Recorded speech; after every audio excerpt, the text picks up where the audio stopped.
Hari-hari. Mataas ang UV ngayon. Kaibigan, welcome back. Sa mga nakaraan kong video ay nakita nyo na tinatrabaho natin itong harap hardin kung saan tinanggal natin ang velvet boxwood na bushes natin upang mapalitan natin sila ng bush na halaman din, pero ang papalit natin ay namumulaklak. Hanapin nila lamang sa nakaraan kong mga videos sa aking main channel. Ngayon, gusto ko lang i-share sa inyo yung paraan kung paano kayo gumawa ng garden beds.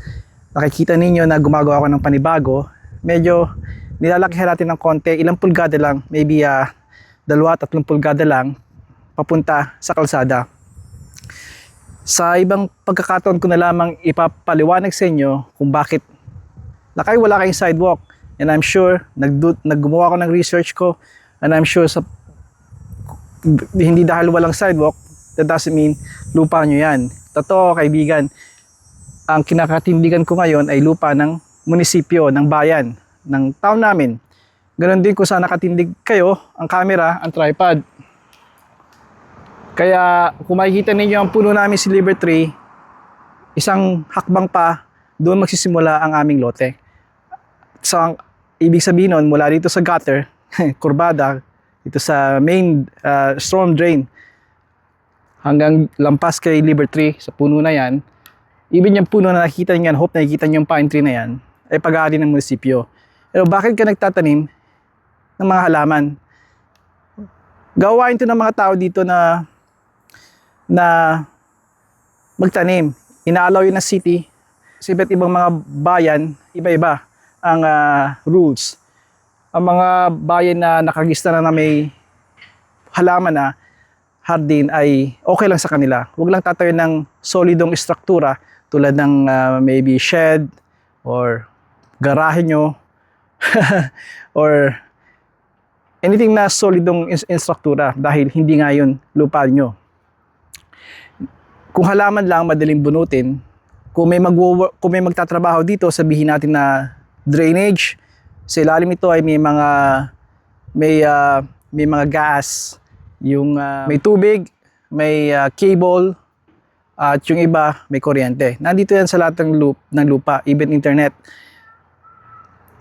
Pwede silang mag-aabiso lang sila sa mga nakatira. Kung tapat bahay nyo, mag-aabiso sila.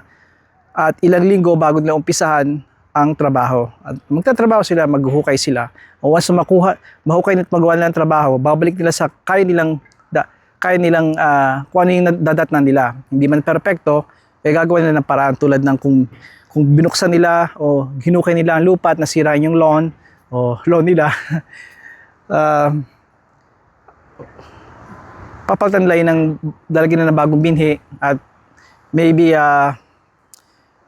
kung halaman, papalitan nila. Kung puno, masira, matanggal, papalitan nila. Kung patay na ang puno at nasa property, papalitan ng bayan yun ng panibagong puno. Sila lahat ang gagastos.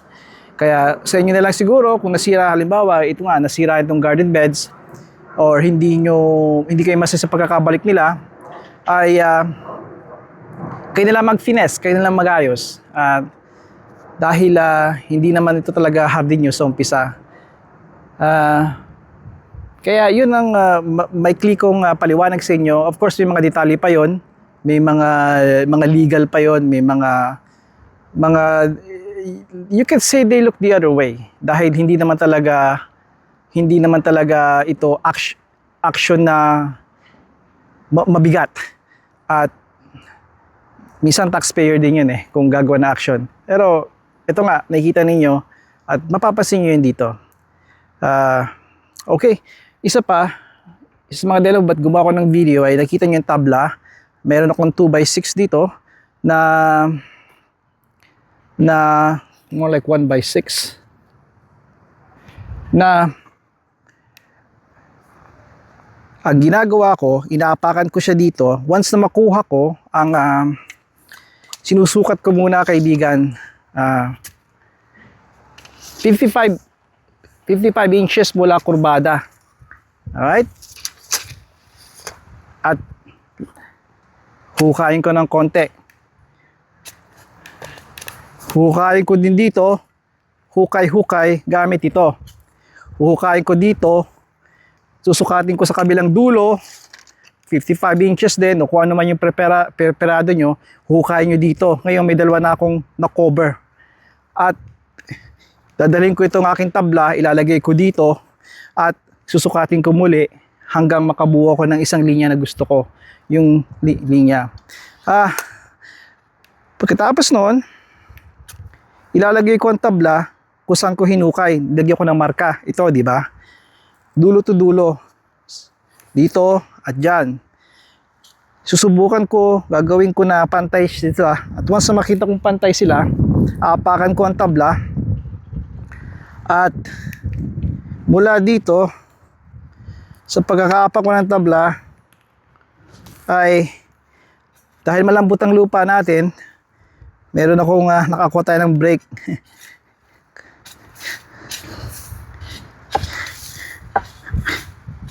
Hindi nyo kailangan malalim dahil gusto nyo lang makita excuse me, ang ginawa nyong linya. Dahil kurbada itong aming harap, ay notorious to na parang hindi pantay o kakay. Sabi nga nila kakay yung inyong linya. Kaya nakaraan linya, alam kong maigsi doon. Ang sukat ko doon, habang papalapit, lumalawak dito. Dahil yung illusion nyo, yung angulo ninyo, kung susundin ko,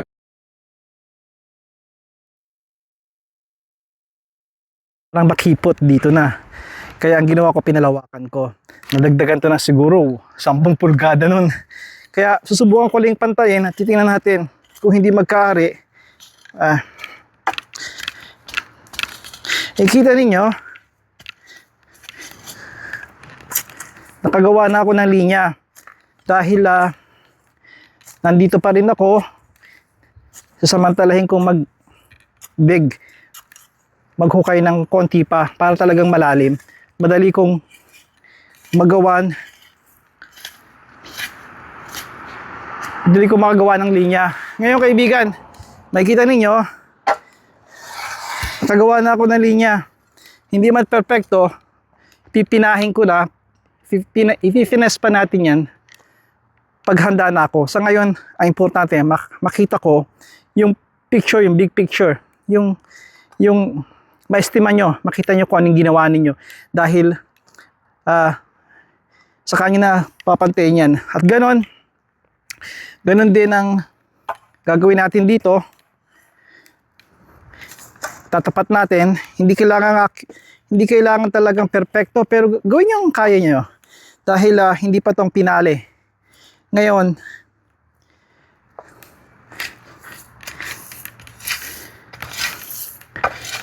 wag naman todong sa lalim dahil sisipatin nyo pa nga to. Baka magbagong isip nyo, lawakan nyo o paiksian nyo. Ay ito'y maraming paraan kung paano gumawa. Naisip ko lang to. Alam nyo, pag nagtatrabaho kayo, minsan may isip nyo yung paraan na mapapadali sa inyo. Maaaring hindi yun na efficient. Maaaring mag-work talaga sa inyo. Nangyayari lang yun kapag nagtatrabaho mismo kayo.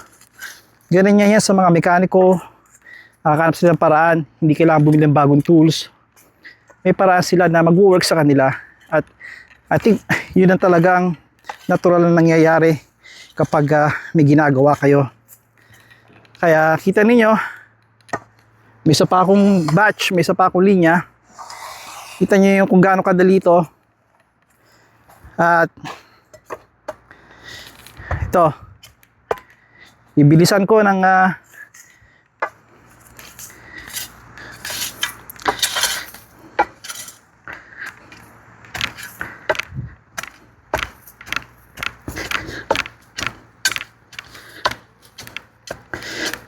kamusta naman ang summer ninyo?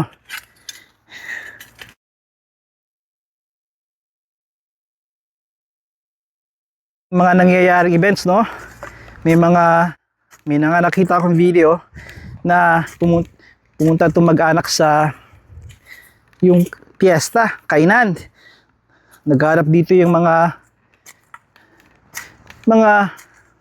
taste of this, taste of that. At yung Rib Fest. Alam niyo yung Rib Fest, nagta-travel yan eh. Buong North America. Hindi ako sure sa South America, pero sa North America, sa US at dito, nagta-travel sila parang carnival sa atin, di ba? Circus. Ayan kaibigan, ito na siya. Katulong ito ng mga lawn care din, especially lawn care guys. Maraming paraan para magawa nyo ang trabaho. Ito siya, may linya na ngayon, sisipatin ko na to.